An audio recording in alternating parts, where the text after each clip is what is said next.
তারেক রহমান সরকার অবৈধ। হাদির ভাই পালায়ে গেছে, হাদির বউ নাকি ভিসার জন্য আবেদন করছে, হাদির বোন নাকি চলে যেতে চায় লন্ডনে। অতএব সব হিসাব নিকাশ কইরা তারপর সিদ্ধান্ত নিবেন আপনারা কোন দিকে যাবেন। এখনো বাংলাদেশে গত 2 বছরের টোটাল সরকার অবৈধ। ইউনূস সরকার অবৈধ, তারেক রহমান সরকার অবৈধ। এই বিষয়গুলো কিন্তু মাথায় রাখতে হবে। বৈধতা দেওয়ার আগে আমাদের নাকের উপরে, মাথার উপরে, চোখের উপরে ছড়ি ঘুরালে বাংলাদেশের মানুষ সেই ছড়ি ঠিক মতো পৌঁছে দিবে।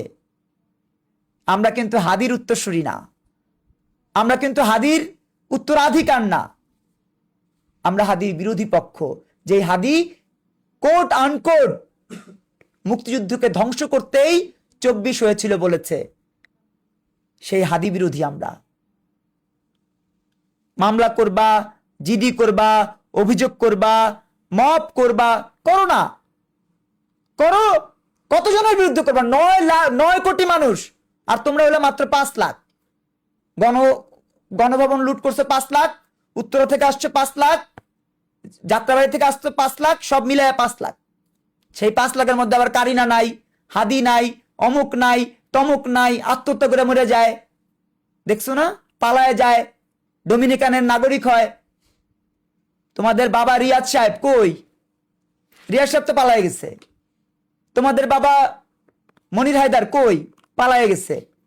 তোমাদের বাবা ওই যে প্রথম আলোর প্রোডাক্ট মুস্তফা, এত লম্বা লম্বা লেকচার দেয় ইউটিউবে, আসে না তো, পালায় গেছে।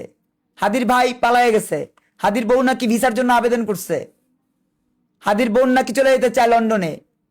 অতএব সব হিসাব নিকাশ কইরা তারপর সিদ্ধান্ত নিবেন যে আপনারা কোন দিকে যাবেন। আপনারা কি ডোমিনিকান যাবেন, না জর্জিয়া যাবেন, না বঙ্গোপসাগর পার হয়ে মিয়ানমার যাবেন, না মালয়েশিয়া যাবেন, কোথায় যাবেন? এখনই সিদ্ধান্ত নেন। কারণ জুলাই থেকে জুলাই 2 বছরে শুধুমাত্র প্রতারণা পেয়েছে বাংলাদেশের মানুষ।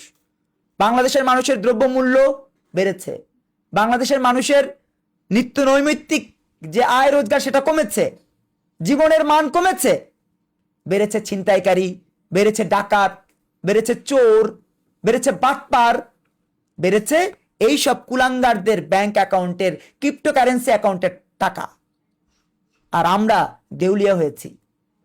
সামগ্রিকভাবে এই 24 জুলাই থেকে 26 জুলাই এখন পর্যন্ত, এই মুহূর্ত পর্যন্ত আমরা পরাজিত হয়েছি সেই যুদ্ধাপরাধীদের কাছে।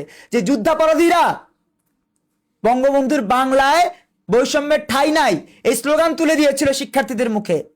এই স্লোগান তুলে দিয়ে একটা আন্দোলন করে তারপর সেই আন্দোলনের ঘাড়ে পাড়া দিয়ে সংসদে চলে গেছে 74টা যুদ্ধাপরাধী এবং যুদ্ধাপরাধীদের সমর্থক।